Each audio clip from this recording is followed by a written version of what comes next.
day 1 and day 2. And I can really not find a player that has like that stringent style where, you know, okay, they're gonna default to Darkflight whenever they can, or to Seraphine Graves. We had amazing variety throughout all of this tournament from these 8. Not so much so on the carousel, though. Heavily leaning towards AD. It looked like lots of swords, lots of bows, one singular rod there, but no tiers for players that are maybe looking at something like a blue buff Kaisa, some Lagoon angles as well starting off. Looks like it's going to be maybe an AD-centric lobby here today, but Karma, to start things off for Solgasang, someone that unfortunately we missed his last game yesterday. I've heard rumors about it being maybe the best game of TFT that we've ever witnessed, or ever not witnessed, actually. 5 costs, just incredible. So, let me just give you the quick rundown. First, Double61, who was in that lobby, finds 5 dragons with an additional dragon augment. So by stats has 6 dragons online as a trade. Unfortunately, with the Zippy, goes 7th. Then we have a Pantheon 3 from Volteriax. We have a Nyla 3 coming in. And Solgasang was just chilling there. Zoraka 3, Bart 3. I believe it was Zoe 3 as well. There was so much going on. I cannot stress it enough. Go back and watch the VOD of our lovely players, but not now, because now game number 1 starts. We have 6 in total today, and this could be just what we need to find out where we're headed.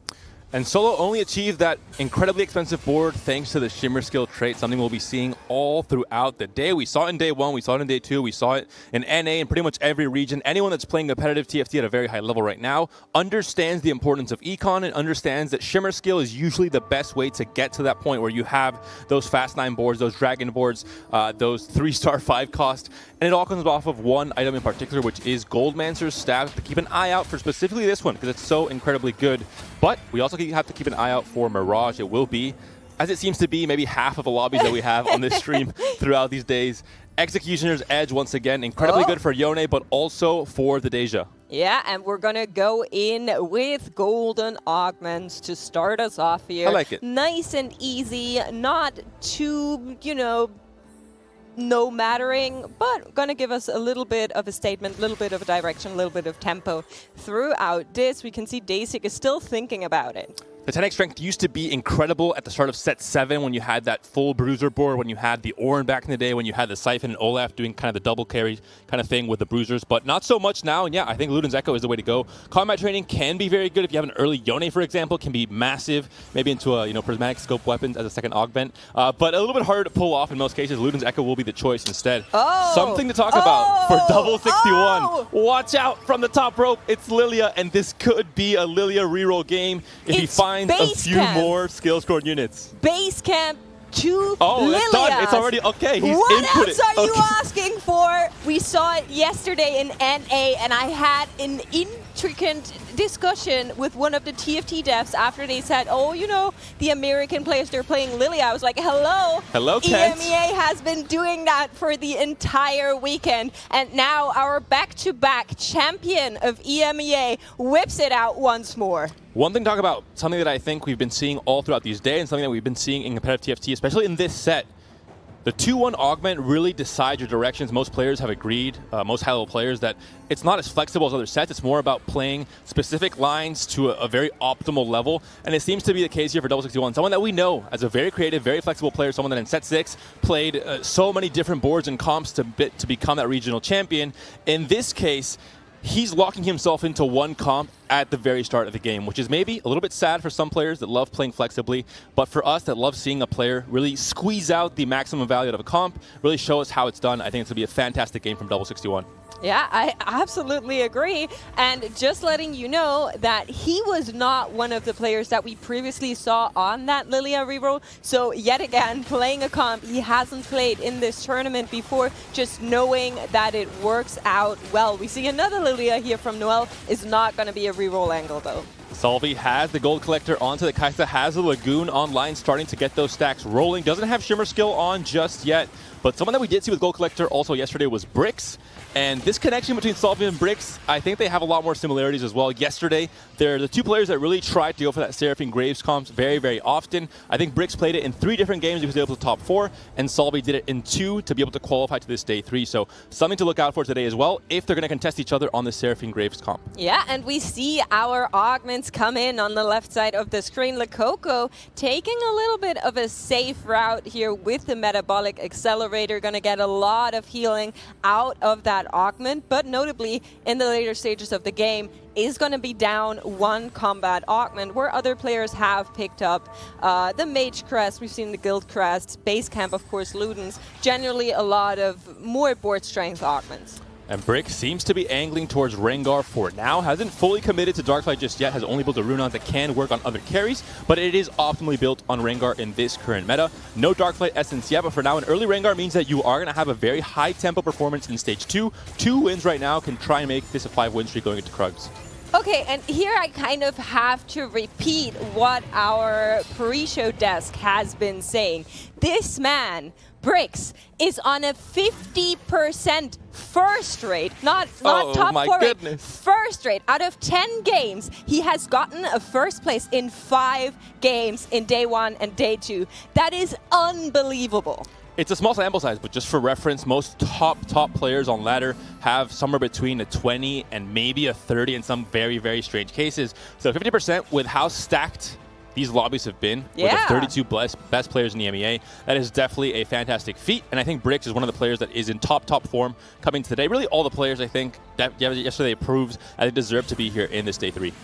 Absolutely. I mean, right, we could do this for every single player. They all have great feeds, but I feel like we needed to get that out. I've not seen a win rate like this in any of our tournaments just yet. And Bricks whipping this out at the EMEA finals, where the competition is as, close as it can get, is just incredibly impressive.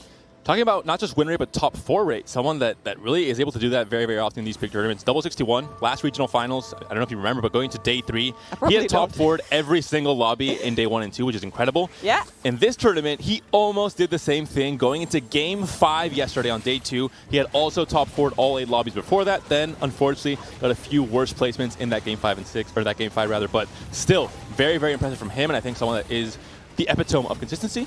Found it had justice on that Lilia now, and it's going to try and get that 2-star Lilia, hopefully, going to Stage 3.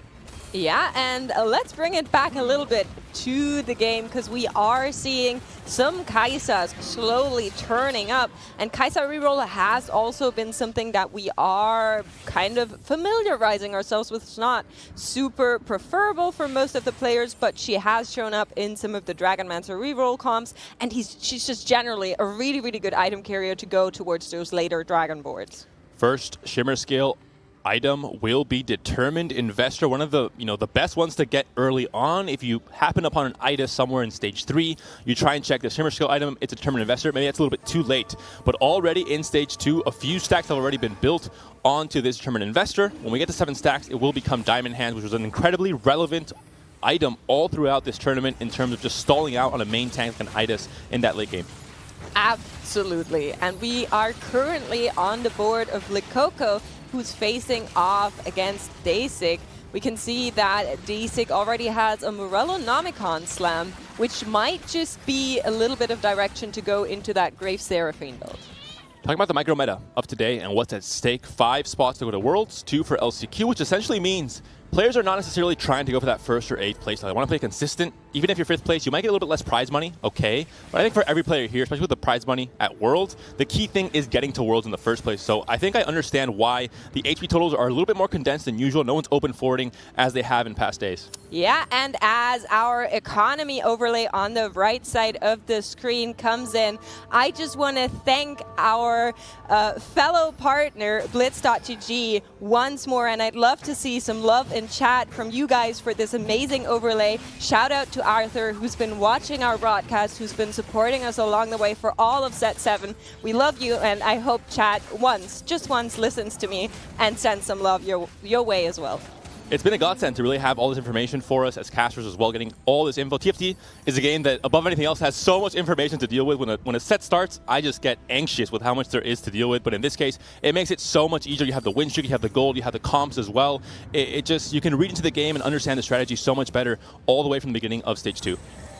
Absolutely. And we are seeing that Bricks is already being a little bit spendy here, rolling down, trying to find something as he is on 100 HP. Same for Salvi. Both of these players are on a 5-win streak and will be looking to keep that up. They leveled to level 6 here, 3-1, a little bit of an early level to make sure they maintain that. But we're going to see whether or not they can keep it up.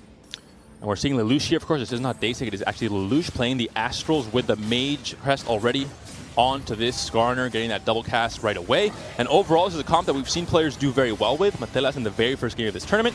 And other players like Revan, I think Arrow as well in day 2, weren't quite able to pull it off as they would have wished to. They just weren't able to find those upgrades fast enough. So we'll see how Lelouch wants to navigate it, because it's slow roll at 5 to get those 1-cost to 3-star, or if he will be trying to go for 6 instead and slow rolling for Lux, maybe a Lux 3-star. This is really interesting because we haven't really seen the Astral come through for Lelouch in day 1 and day 2. And he's also not necessarily known as a reroll player. So I'm very curious how this one turns out as the Silver Augments roll on in. It's going to be Thieves' Gloves for Lelouch. Yeah, Band of Thieves, one of the better placement augments when it comes to stats. Just overall gives you immediate board strength, especially if you have 3-stars that can use items so well that the items get multiplied so much more by the base stats already on those 3-stars. So for a combo like this one for Lelouch, I think it's an insta-pick for a reason there. Absolutely. We're going to check in with what everybody else is on, but I can tell you one player who has picked up the Tiny Titans, going to be Noel, who has risen above the rest of the lobby and set a statement in forms of an HP cushion towards everyone else. A minor setback for 61. Lelouch will be picking up a few Lilias along the way as well for that mage comp he's trying to build up with the Astral. So maybe 61 will have a bit of a harder time finding out Lilias. 3-star might take a little bit longer to do so, maybe somewhere in stage 4. But curious to see exactly what 61 is going to do. He has Cavalier Heart. There are 2 ways to take this Lilia. You can go more into the Cav roll, or you can get some Dark Flex in, for example. You can sacrifice the Ice Cream Cone that the North American region loves so much and get all that extra AP onto the Lilia. But this might be more of a heavy, vertical Cavalier route instead, more defensive.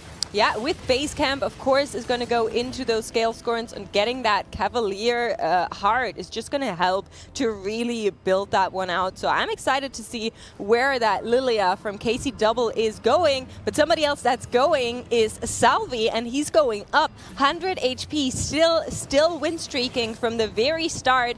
That's definitely something you need to look out for. He picked up the Portable Forge early on, then the Blue Battery. So really on a good tangent here.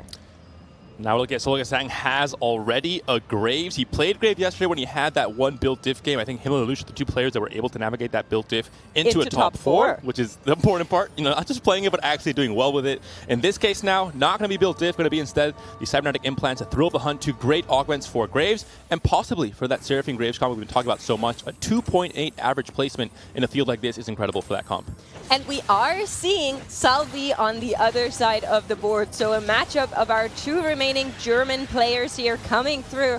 And we can see where Salvi has gotten the board strength from. There's a Karma 2 with 3 items, one of it collectors, that has been printing money and just allowed him to get that board strength in. But the Graves is onto her, and that will probably be the dethroning of Salvi's win streak. When the health totals are much lower, Thrill of the Hunt just heals more percentage-wise, which is why this Graves is able to reset to almost full health. The Bloodthirster as well helping in that case as well. And overall, there's just not enough burst damage, usually in stage 3. Overall damage is a bit lower. Units are not itemized yet, at least not triple items, and allow Graves to really just walk around, resetting and killing off every unit one by one. Interesting unit here in the store. It feels like no one is going for Dark Flight in this lobby, but a Rengar with a BF sword, not a bad pickup at all, and it will be Zologazang who goes for it. Could be an Edge of Night onto that Graves later on. Just needs a Chain Vest off of the next PB round off of those Wolves. One more thing to talk about here, I think, is going to be Lekoko. Shimmer Skill Crest was the pickup for him. Currently 64 in the standings. Has Metabolic Accelerator, though. He's going to be able to heal up a little bit. This augment, of course, was nerfed. In the past, you healed on PvE rounds as well, which is a little bit broken, to be honest. Now it's a little bit safer. It was a first pick, of course, on the first augment. So overall, you're going to heal around 30 to 40 HP throughout a game, which is, if you think about it, kind of crazy, although it is a gold augment. Exactly, it is a gold augment, and we are seeing Tiny Titans in the same round. That's a silver augment. It's also going to give you those extra 30. So we're going to see how these two play out. Of course, they're going to impact the lobby trajectory just a little bit with two players having so much extra HP to work with. And Lekoko is showing really how to navigate this one. On a 7-loss streak, was just making sure he gets that economy up with a loss streak and gets that gold rolling. Determined Investor, that was the last round to have it pop. There it is. Diamond Hands is now online. We're not even in stage 4. This is where you want to be with that item. If you get into Shimmer Skill a little bit too late, it feels a little bit bad because essentially you're kind of down a trait because that item is non-existent until it actually becomes Diamond Hands. In this case, perfect timing for Lekoko, and maybe now the chance to lose streak all the way into Wolves, lose a little bit more HP, and then turn things around in stage 4 and really bounce back with all the golds you're going to be able to get. Yeah, and we are hopping over with Lekoko, looking what that spatula might be. He still has the option, he still has some items available, but is not going to slam it just now. We've seen Yone, of course, with the Swift Shot emblem being one of the premier carries of spatulas and emblems. It just comes back around, overall. You know? I can't escape it. Lekoko is not so much the player. I think Noel is the player that was really leaning on that Yone as the main damage carry for so many of his finishes throughout days 1 and day 2. But we'll see where Lekoko goes with this. Also, we saw yesterday in the NA Regionals, there was a few crazy spatula carousels, and players were able to be more patient and get that Tactician's Crown instead by waiting for a second spatula from Treasure Dragon or from just a stage 4 carousel. Yeah, I mean, a farm would be good. We're going to see how this one turns out for Lekoko as he meets up with Dasik. Dasik has now put a Rage Blade next to that Morellonomicon, and we can see in the background there's already 2 Jaces. Yeah, it's going to be a Jace 2 possibly coming to that stage 4. Dasik, someone that is a little bit more healthy than the rest. There has been a much bigger spread now in the HP totals. Noel with Tiny Titans up above.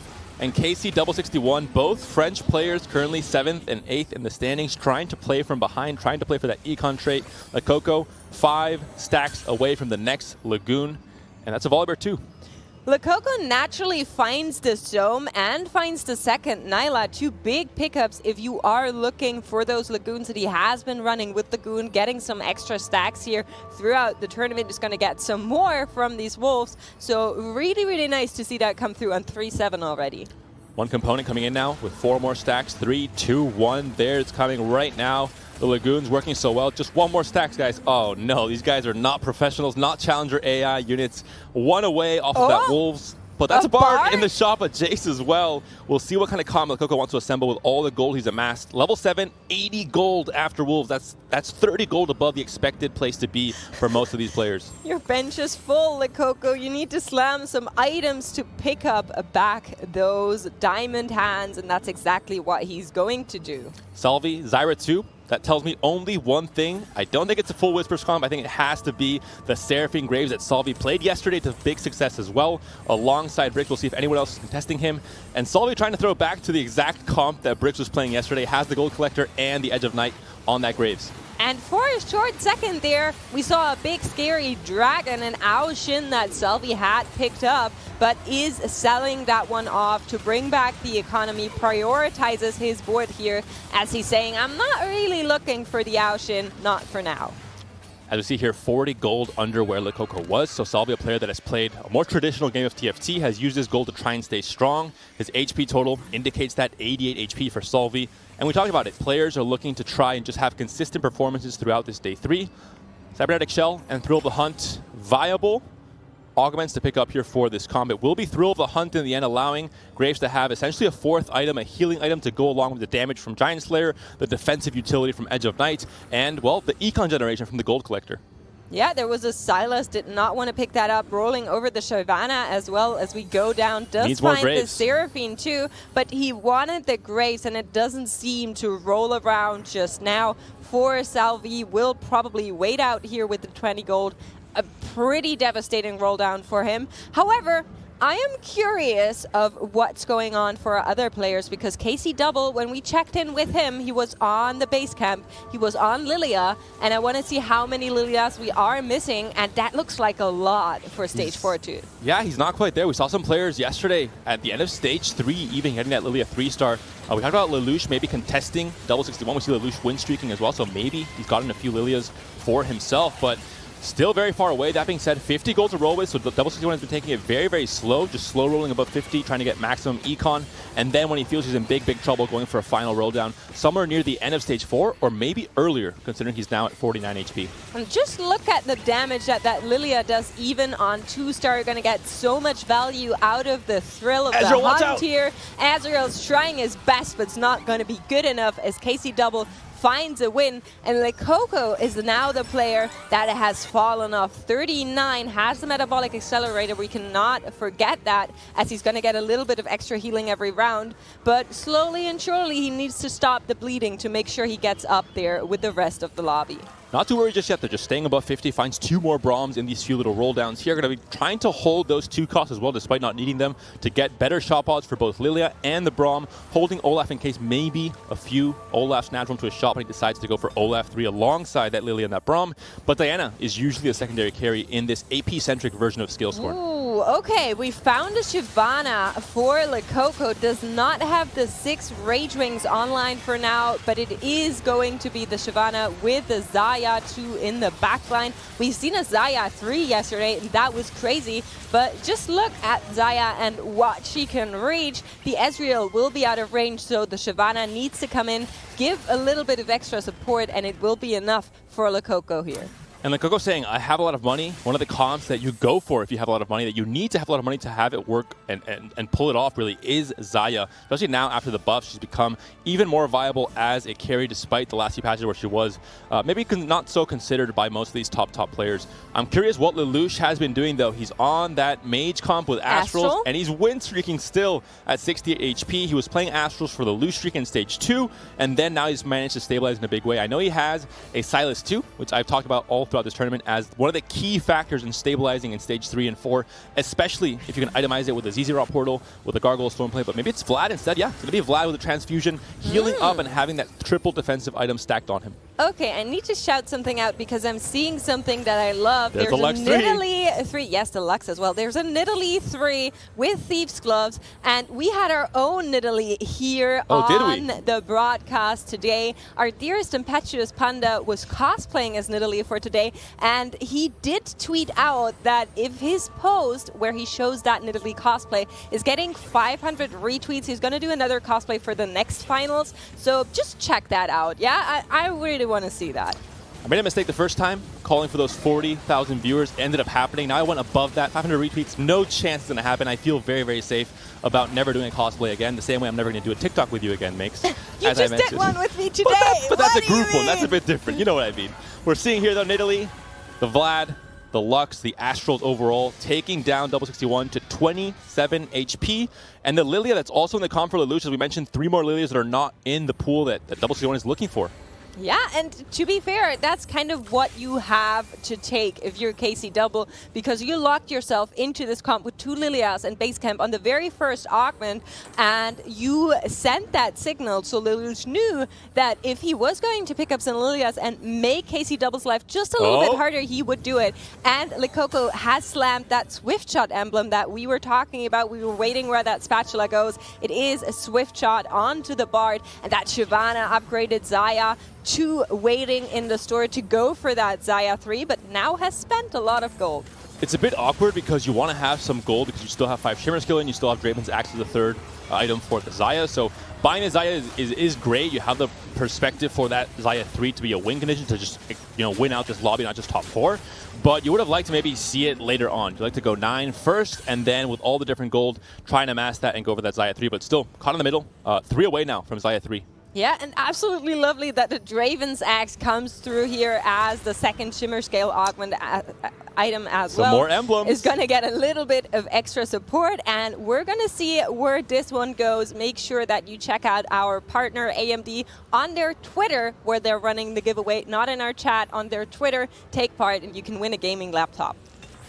Yeah, this is going to be the hiccup here. The second Morello, but you have 2 Reforgers for Lekoko, so he's fine with saying, hey, I can still reforge some items here. I'm going to be fine. I can still try and find, maybe not optimal items, but at least items that do work to some extent with the comp he's currently running here. Going to be the Shojin on the Bard. A few more Tempered Fates going to be flying up into the air, which will work perfectly if he can sync them with the Dragon's Descent from Shyvana and with the Feathers Fly from the Xayah. I am just looking at the overall, and it seems like all players are kind of investing their money right now, trying not to fall off. And something that just, you know, you have to look at it. KC Double is still on level 6, where some of the other players have made it to level 8. And that is a scary perspective.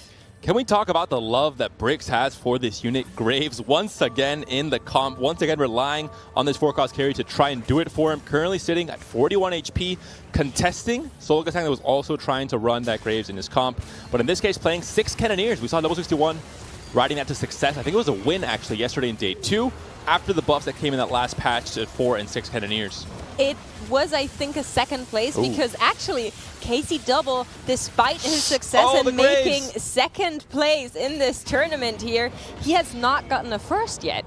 So that is really interesting to me, and he will be looking to get that today because otherwise he's not going to claim that title for a third time. And the Aoshin caster just barely did not kill the Graves, and the Graves able to clean up with his quick draw. Jump toward the Aoshin and deal the final blow. One off of the Lilia here for double 61. He's getting desperate, and for good reason. He's at 3 HP. You do not want to get an 8th to start things off in this day 3. For the mental and for the standings as well, you need to start accumulating some points. You want to be among the top 5, and if it comes to the worst case scenario, among the top 7 at the very least to get into the Western LCQ. This one really, really hurts. We were watching over his shoulder. We were talking about players like Noel, who he's meeting here, who have that Tiny Titans, Likoko with the metabolic. Every other player seems to have either some healing or a comp that is stable enough, and KC Double just not able to find that Lilia. Noel has an Aoshin, and it's making that thunder rain upon the board, but it should just maybe be enough for the Scale Sports to come through, but they get stuck. They're moving onto that Aoshin as he casts once more, and he takes them out. Oh, Braum? Can Braum do it? No, surely not. He's not such a Giga Chad. And unfortunately for the Lilia there was a Dragon's Claw built on that Zippy. It was too much magic resist for her to actually burst through with the damage there. Lelouch with a thumbs up, double 61 with a thumbs down, 8th place in the first game of this day 3. He has to bounce back, but if any player can do it, if any player feels maybe no pressure at all, it's him. He's a world champion. He's done maybe everything there is to do in TFT already, and I think he knows that he has a talent and the ability to bounce back in the next 5 games today. Absolutely, we're going to see where this one goes. I'm not too worried for KC Double's mental either, but I am starting to worry for Dasik. We're seeming to get a little bit of a turnaround of our overall standings yesterday with KC Double 8th and Dasik on 7th place. Salvi, 1 off the Xayah 3. He has no gold. We don't see any gold intervals there on the right. So Draven Zak's not going to be doing too much for this Xayah, but if he's able to find that last Xayah, no one's contesting him in this lobby, he might be able to win out, or at least at the very least guarantee a top 4 if he can just find it. He's at 16 HP though. He's in big trouble, Makes. Yeah, Likoko really needs to find that Xayah, but first we're going to go into Carousel, and Brix and Likoko are fighting, muscling around for who's going to make it into those top 4. Players are looking. Let's see what they can find. There's a Xayah. Likoko has first pick. Yeah, it's right in front of him. Just walk forward, Likoko. He has it. He has metabolic on top of that. He's just going to yoink for it. Perfect. It's not a bad item either. You can take off that Draven Zax now that he has almost no gold. Shimmer skills are not going to be as relevant. Can maybe pivot off of that and go into 6 Rage Wing with Shyvana instead. What a great find for Likoko. This is the kind of the priority of doing badly when it comes to HP. You have a chance to come back to the game by having first pick on the carousel when it comes to items, but in this case, also when it comes to units. Yeah, and that Xayah 3, we can see her come in here, and she's going to be such a massive damage dealer to this comp. Idas in the front line, getting that 2-star as well, is going to be so beefy. It's going to get extra sustain and support for that Xayah to buy her some time. And from here on out, Likoko should really be getting back up. My mistake, there is already an IE on the Xayah, one of the items you cannot put 2 of on a singular unit, so Twitch gets some love instead with his Blast Potion quietly. One of the all-stars of these Swift Shot comps, getting that extra attack speed off of the guild bonus and, getting the armor shred as well. That helps so much in deleting some of this front line. Yes, and we will meet here with Brix, who has built that Graves. You talked about it in great detail, but just look at the power of the comp that Lelouch has built, Likoko has built, is going to be really, really hard for the other players who are down in the HP totals to get back up from here. And a perfect display from Coco of what it is to use your HP as a resource, to sacrifice it for Econ in the early game, going off of Wolves at 4-1, level 7 with, I think it was 70 or 80 gold to work with, 40 above where you usually are at that point in time. And then finally stabilizing off of a very greedy playstyle, finding that Xayah 3, and now going to shoot up in the standings as everyone falls at his feet as his Xayah dominates today. And we saw which of those sharpshooters ended up coming on top. Swift shots for Cannoneers. For now, Xayah 3 is the one that comes out ahead. Yeah, and we are checking in with Dasik here, who has built up a little bit of a dragon army, is on that 4. Mirage is going to be Executioners, just reminding everybody. So that Deja should be doing some extra damage. That being said, this is not the premier dragon board. You still have the Swain instead of the Terra. You still have the Deja that, I guess with these items, is going to be the finishing moment here for Dasik, but he's facing against Lelouch, the current HP leader, the, in theory, strongest player in this lobby on a huge win streak all the way since stage 3, and I'm not sure Dasik has enough damage here to grip through all these different 3-stars, full itemization on that Vlad. Ooh, on that look at the Lux damage! The Swain, though, trying to heal back up with the Dragon Master's Decree, trying to stay alive, trying to sustain for this Deja, but the Deja is dead. The Swain is going to die now as well, and Dasik going to follow that path. Takes a 7th, Bricks takes a 6th. So close for these few players in this last round or last fight of stage 5, and now only 5 players remain, Mix. Yes, and we are checking in with Zologesang, who is 1 Seraphine away from having that Seraphine 3 really popular unit to 3-star to get a little bit of extra sustain on that board and help the comp in every way possible. Of course, the Graves 3 would have been the bigger upgrade, but so much harder to achieve, especially because Bricks was also on the Graves, is now knocked out, so maybe the chance for Zologesang to get that unit upgraded. And Solo gets rewarded getting that better together augment as his final augment, the best and most optimal augment to have for this comp. But then he gets teased a little bit by the game, giving him an Edge of Night when he already has the Graves with 3 different items and no remover on the bench, unfortunately, for Solo. So that has to feel a tiny bit bad considering how good the Edge of Night is on this Graves. The final few roll downs here, finds the Graves, but gonna opt to not buy it, still just only looking for that Sarah 3 for that last minute power spike to try and squeeze his way into a top 4. But I think it's gonna be very hard. I mean, we see Noel streaking, we see Lelouch streaking, we see Coco not streaking, but he has his Xayah 3. I would bet something on the fact that Coco will start streaking in just a little bit, because we saw the turning point. We're going to see Lelouch here once more, and might be that this is the second time where he plays security and kicks someone out. Put your eyes on that Lux. There is a Graves in the middle of the board, but if that Lux should so choose to target him, he's not going to survive. There she goes once more. Zologesang gets knocked out here in 5th. Down to 4 players, down to 4 different countries in this first game of day 3. We have Poland, we have Hungary, we have Germany, and we have France. 3 powerhouse countries, and then Hungary maybe. Not so much a powerhouse, but already in set 6, Saudi able to take it in for Hungary, going all the way to LCQ, almost making it to Worlds. And now it's Noel's time to take that mantle and say, hey, we should maybe become a powerhouse nation in this region as well. Yeah, and Noel seems to be saying we should go for Jace 3, because 2 more are missing for him to finish that unit. I think that would be the first time we see a Jace 3 in this tournament. I'd be here for it, but first he needs to beat some other players to find some more gold. He's gonna get matched up with Selby here. A very, very interesting board as well. Aoshin with a guild emblem. The Jace has the Thieves Glove, but still great Thieves Gloves for this round. Morello and Archangels almost best in slot items for that Jace. And we're seeing the Aoshin, the Lightning Ring, come down. Now the Jace slamming with a Mercurial Justice as well. Will it be enough? I think it is going to be the case. Aoshin can cast one more time. Only the Graves left. Salvi takes a big, big hit.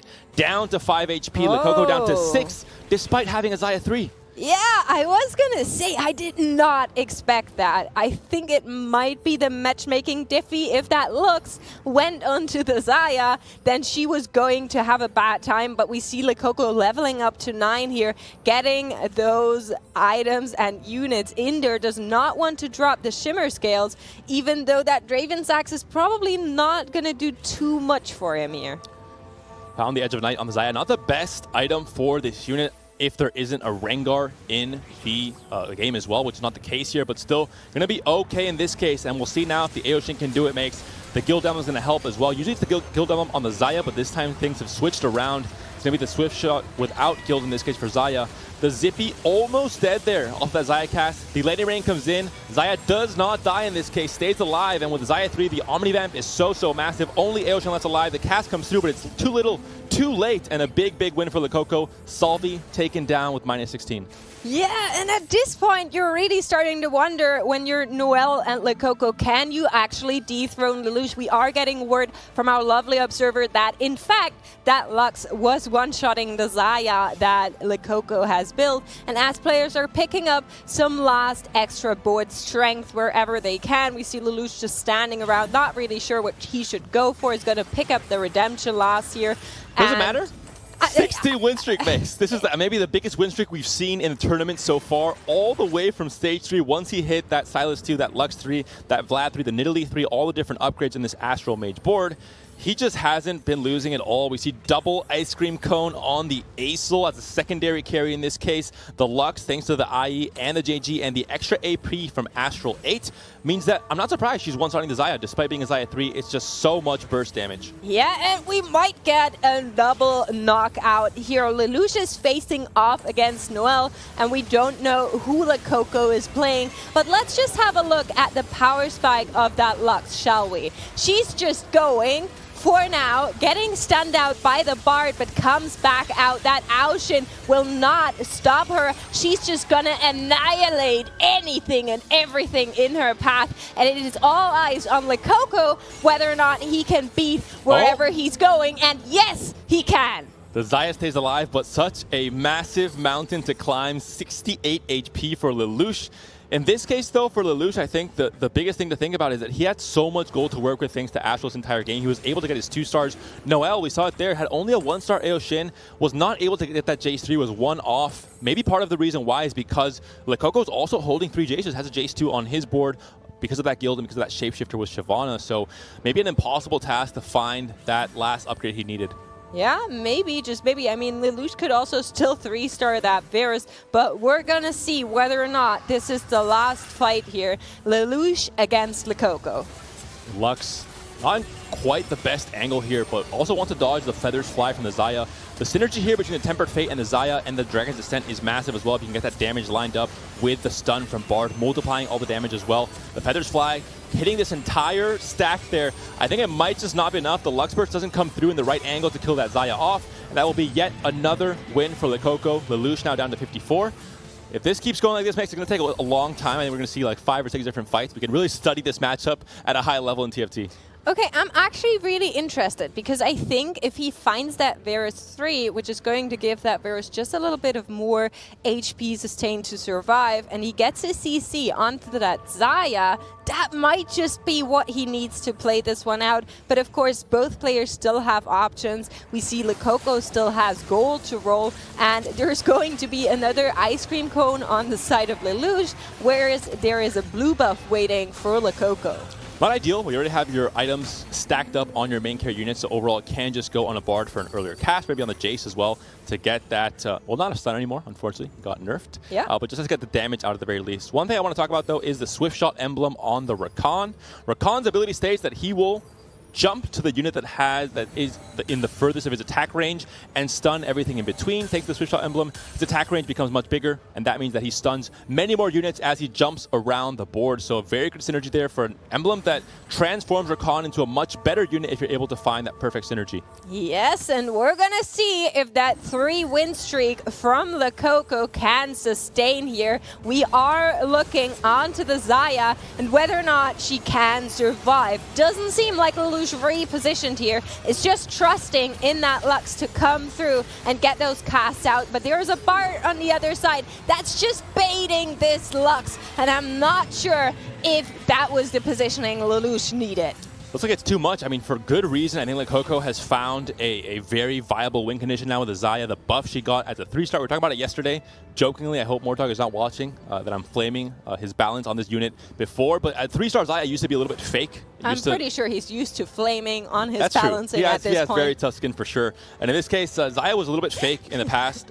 Could not really win out games, would just have these fluke losses to pretty mediocre boards in most players' eyes. But in this case, Xayah 3 definitely has ramped up her damage up to 30% and now can become a much more consistent win condition as we're seeing here for Likoko. Yeah, and it might just be the next win for Lakoko. We are seeing a reposition this time around, but Lakoko was on his toes. He did catch that, and he repositioned as well, putting the Bart once again opposite the Lux, baiting her away from that Xayah, and the Bart survives for so long. The Xayah is already onto the Lux, and I don't think there is a chance where Lelouch turns this one around. I was talking about the Varus 3. He has since sold some of these off, is not believing that he can get them, and I don't know where this board is going to go for Lelouch to find a win in this comp.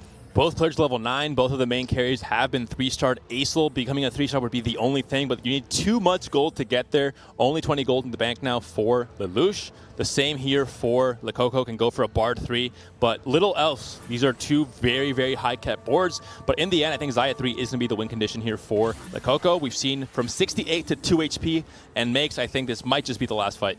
It might just be. We're gonna take a look once more. Everybody repositions, but the Lux is not in line for that Xayah. And just look at how much damage this Xayah does. Untouched by anything the Zoe throws in her path. Her feathers fly, go onto the entire camp and knock out Lelouch. Lakoko takes first win of the day. And we're getting close to lunchtime. The perfect France sandwich here. Lakoko, #1 in the HP standings, double 61, 8th